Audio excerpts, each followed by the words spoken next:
안녕하세요, 파이어랩입니다. 조기 은퇴 후 현재 망해가고 있지만 재기를 위해서 열심히 공부하고 준비를 하고 있습니다. 오늘은 과거에 제가 부동산을 투자를 할 때 대출을 이용해서 투자에 성공한 그런 저만의 전략을 한번 소개해 드릴까 합니다.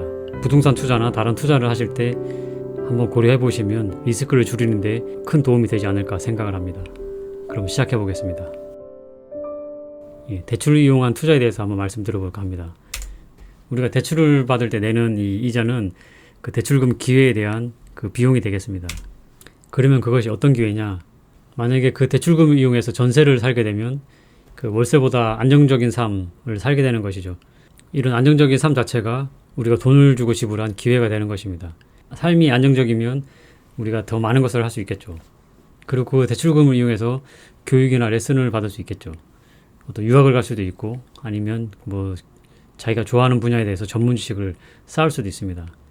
저 같은 경우에는 대출금 같은 걸 이용해서 레슨을 많이 받았습니다. 이런 것들이 쌓여서 어느 전문가 레벨이 되면 그런 것들을 이용해서 돈을 벌 수도 있다고 생각을 합니다. 실제 제 후배 같은 경우에도 자기가 취미로 하는 것에서 매월 얼마씩 돈을 벌고 있습니다. 그리고 그런 대출금을 이용해서 투자를 할 수도 있겠죠. 그 투자는 부동산이 될 수도 있고, 부동산이면 이제 아파트 뭐 이런 것이 될 수도 있고, 어떤 땅이 될 수도 있고, 또 뭐 주식이 될 수도 있을 것 같습니다. 또 그 외에 어떤 자산이 될 수도 있겠죠. 그러니까 이런 것들은 이제 돈을 벌 수 있는 그런 기회가 됩니다. 뭐 또 다른 것은 사업이 될 수도 있습니다. 이 사업은 이제 어떤 시스템을 내가 만드는 것인데, 그렇게 만들 경우에는 이런 시스템을 만든다는 것은 개인이 목표하는 것에 대한 성취를 할 수 있는 것이고, 그것은 또 결과적으로 돈을 벌 수 있는 기회를 주게 됩니다. 그러면 저희 대출 사용 내역에 대해서 한번 말씀드려 보겠습니다. 저는 대출을 이용해서 부동산 투자를 했고 주식 투자를 했습니다. 그것은 저에게 돈을 벌 수 있는 기회를 제공했습니다. 그리고 주거에 대해서도 그 기회를 사용했습니다. 실거주 집을 구입을 했고 안정적으로 제 삶을 꾸리고 있고 아이들 교육도 안정적으로 세팅을 한 상태입니다. 그리고 그 대출을 이용해서 다양한 레슨을 받았습니다. 스포츠에 대한 레슨도 받고 음악에 대한, 제가 음악에 관심이 좀 많습니다. 그래서 음악 관련 레슨도 받고 뭐 글짓기 레슨도 신청을 했다가 그거는 하지는 못했습니다. 이런 다양한 레슨을 최대한 받으려고 노력을 했습니다. 그것은 제 개인적인 역량이라고 할까요? 그런 능력을 키우면 나중에 그것이 다 또 저에게 큰 기회로 다가온다고 생각을 했습니다. 그리고 제가 할 수 있는 인프라를 최대한 많이 갖추려고 노력을 했습니다. 컴퓨터도 좋은 걸 업그레이드 했고 각종 소프트웨어들 이런 것을 구입하는데 비용을 아끼지는 않았습니다. 그리고 책에 대해서도 비용을 아끼지 않고 필요한 책들은 다 구입을 해서 살펴보았습니다. 이런 것들이 다 모여서 제 능력을 향상시킨다고 생각을 하고 있습니다.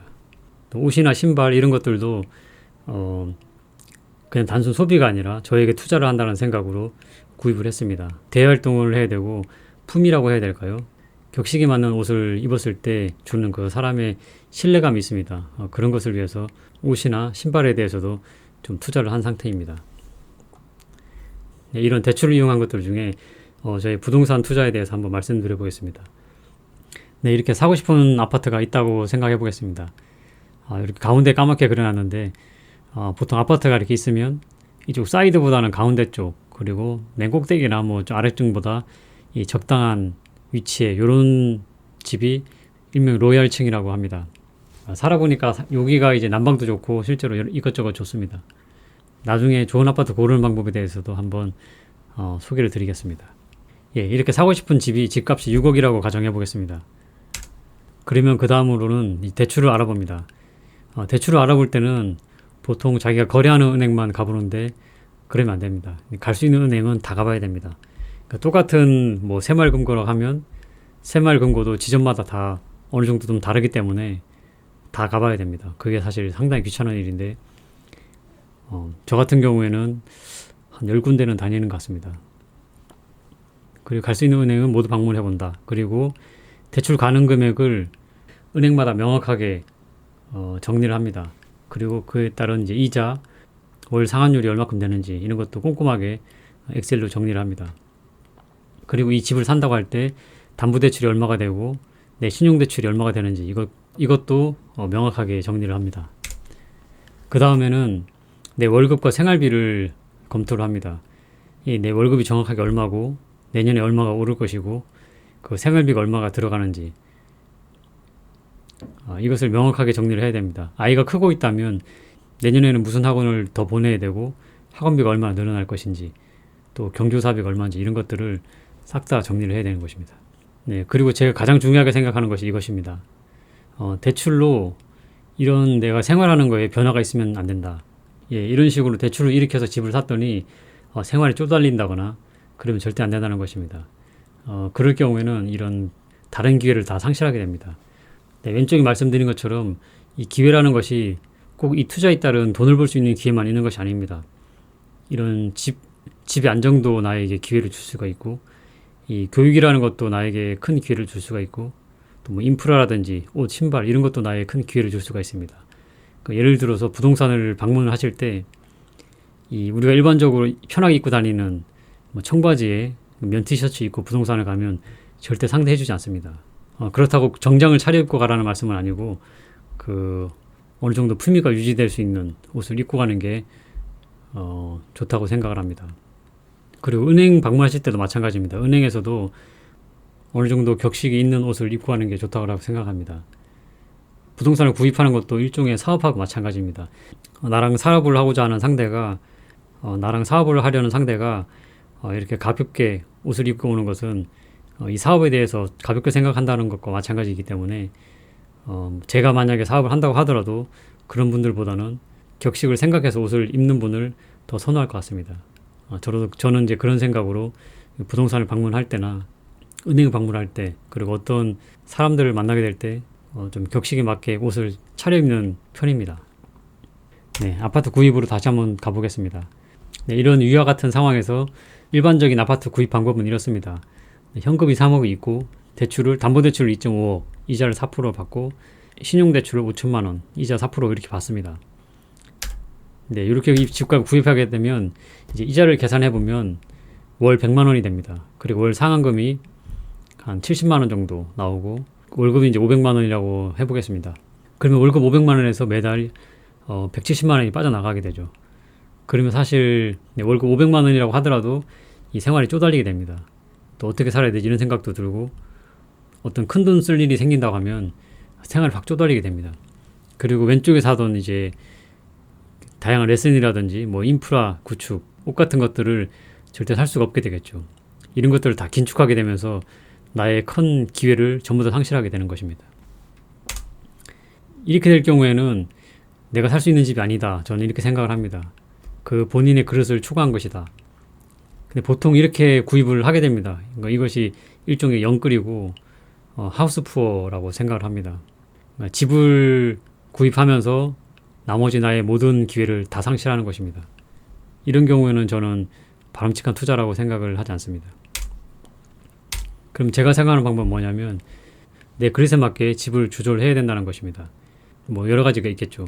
일단은 평수를 낮추는 방법이 가장 쉬운 방법이 될 것이고 아니면 같은 단지 내에서 등급을 낮추는 겁니다. 일명 썩은 집들이 있죠. 이런 구석에 그늘진 집 이런 거는 위에서 말씀드린 이런 로얄 층에 있는 집보다 훨씬 가격이 쌉니다.